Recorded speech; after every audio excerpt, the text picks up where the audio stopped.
Hello ಸ್ನೇಹಿತರೆ, ರುಚಿಕರ ರೆಸಿಪಿಗೆ ನಿಮ್ಮೆಲ್ಲರಿಗೂ ಸ್ವಾಗತ.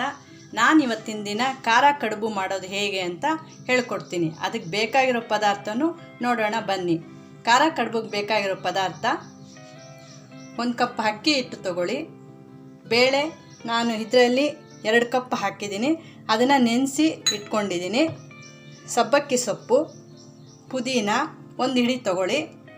ಖಾರಕ್ಕೆ ಹಸಿಮೆಣ್ಸಿನ್ಕಾಯಿ 2 ತೊಗೊಂಡಿದ್ದೀನಿ, ಖಾರ ಒಣಗಿದ ಮೆಣಸಿನ್ಕಾಯಿ 3 ತೊಗೊಂಡಿದ್ದೀನಿ. ಶುಂಠಿ, ಬೆಳ್ಳುಳ್ಳಿ, ರುಚಿಗೆ ತಕ್ಕಷ್ಟು ಉಪ್ಪು, ಚಕ್ಕೆ, ಲವಂಗ, ಮೆಣಸು 10 ಕಾಳಿದ್ರೆ ಸಾಕು. ಖಾರ ಕಡುಬು ಹೊಡಿದಲೇ ಇರೋ ಹಾಗೆ ನಾವು ಇಷ್ಟು ಅಕ್ಕಿಗೆ ಇಷ್ಟು ಮೈದಾ ಹಾಕಿದ್ರೆ ಹೊಡೆಯೋದಿಲ್ಲ. ಆ ಥರ ಯೂಸ್ ಮಾಡಿಕೊಂಡ್ರೆ ಚೆನ್ನಾಗಿ ಬರುತ್ತೆ. ಇವಾಗ ಸ್ನೇಹಿತರೆ, ಇದನ್ನೆಲ್ಲ ಜಾರ್ಗೆ ಹಾಕ್ಕೊಂಡು ಒಂದೊಂದೇ ಐಟಮು ರುಬ್ಕೊಂಡು ಬರೋಣ.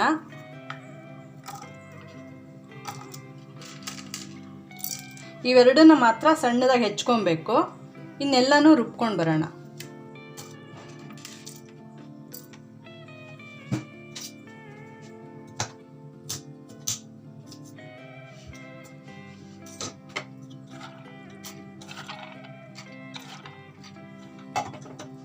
ನೋಡಿ, ಇದೆಲ್ಲ ರುಬ್ಬ ಆಗಿದೆ. ಉಪ್ಪು ಎಷ್ಟು ಬೇಕೋ ಅಷ್ಟು ಹಾಕ್ಕೊಂಡಿದ್ದೀನಿ. ಸಬ್ಬಕ್ಕಿ ಪುದೀನ ಹೆಚ್ಕೊಂಡಿದ್ದೀನಿ. ಗ್ಯಾಸ್ ಮೇಲೆ ನೀರು ಕುದಿಯೋಕೆ ಇಟ್ಟಿದ್ದೆ ನಾನು. ನೀರು ಕುದೀತಾ ಇದೆ, ಅದಕ್ಕೆ ಹಿಟ್ಟು ಹಾಕ್ಕೊಂಡು ಸ್ವಲ್ಪ ಮಿಕ್ಸ್ ಮಾಡೋಣ.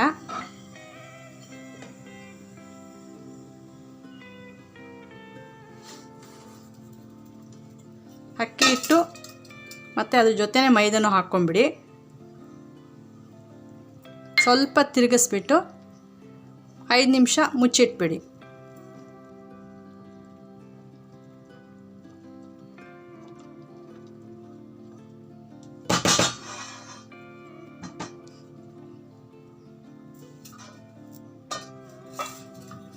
ಐದು ನಿಮಿಷ ಆದಮೇಲೆ ಅದನ್ನು ಮುದ್ದೆ ಥರ ತೊಳೆಸ್ಕೊಂಡು ನಾವು ತಟ್ಕೊಬೋದು.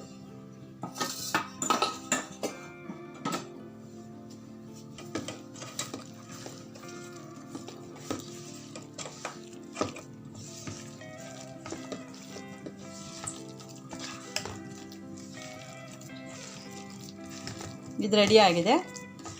ಮುದ್ದೆ ರೆಡಿ ಆದಮೇಲೆ ಅದನ್ನು ತಟ್ಟಿ ಅದರೊಳಗೆ ಇದನ್ನು ತುಂಬೋಣ.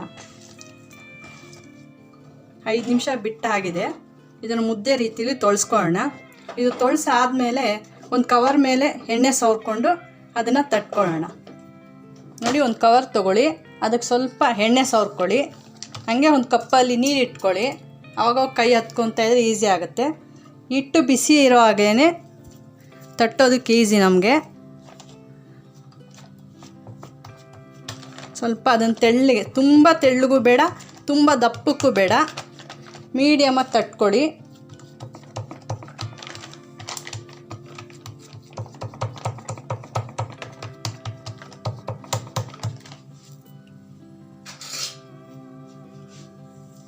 ಅದರೊಳಗಡೆ ನಾವು ರೆಡಿ ಮಾಡ್ಕೊಂಡಿರೋದನ್ನು ಕ್ಲೀನಾಗಿ ತುಂಬಿಸೋಣ.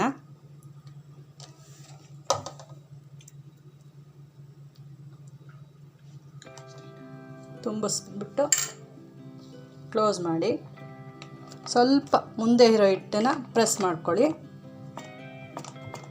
ಎಕ್ಸ್ಟ್ರಾ ಇರೋ ಹಿಟ್ಟನ್ನು ತೆಗೆದುಬಿಡೋಣ.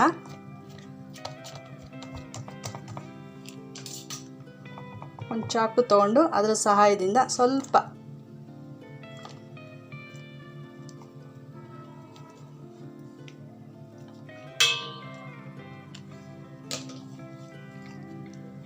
ನೋಡಿ, ಈ ಥರ ಮಾಡಿಟ್ಕೊಬೇಕು. ಎಲ್ಲನೂ ಇದೇ ಥರ ಮಾಡಿಟ್ಕೊಳ್ಳಿ. ಆಮೇಲೆ ಬೇಯೋದಕ್ಕೆ ಇಡೋಣ. ನೋಡಿ, ಈ ಥರ ರೆಡಿ ಮಾಡ್ಕೊಂಡಿದ್ದೀನಿ ನಾನು. ಇದನ್ನು ತಟ್ಟೆ ಇಡ್ಲಿ ಪ್ಲೇಟ್ ತೊಗೊಂಡು ಅದರಲ್ಲಿ ಜೋಡಿಸ್ಕೊಳ್ಳೋಣ. ಒಂದು ಕವರ್ ತೊಗೊಂಡು ಅದಕ್ಕೆ ಎಣ್ಣೆ ಸವರ್ಕೊಂಡು ಸ್ವಲ್ಪ ಅದರಲ್ಲಿ ಜೋಡಿಸಿದ್ರೆ ಕಚ್ಕೊಳೋದಿಲ್ಲ ಅಂತ ಹೇಳಿ ಈಸಿಯಾಗಿ ತೆಗಿಬೋದು. ಆಮೇಲೆ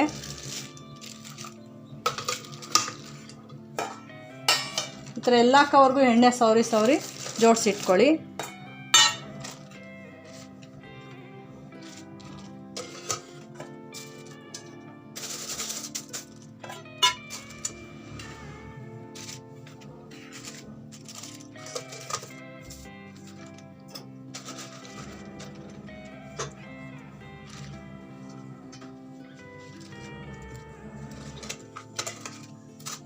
ಥರ ಜೋಡಿಸಾದ್ಮೇಲೆ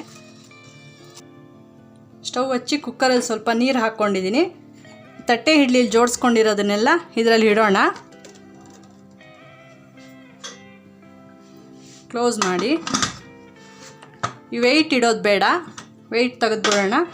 ಒಂದು ಕಪ್ ಇಟ್ಕೊಂಡ್ರೆ ಸಾಕು. 15 ಮಿನಿಟ್ಸ್ ಇದ್ದರೆ ಸಾಕು. ಆಮೇಲೆ ಆಫ್ ಮಾಡಿ ಆಮೇಲೆ ತೆಗೆದು ನೋಡೋಣ.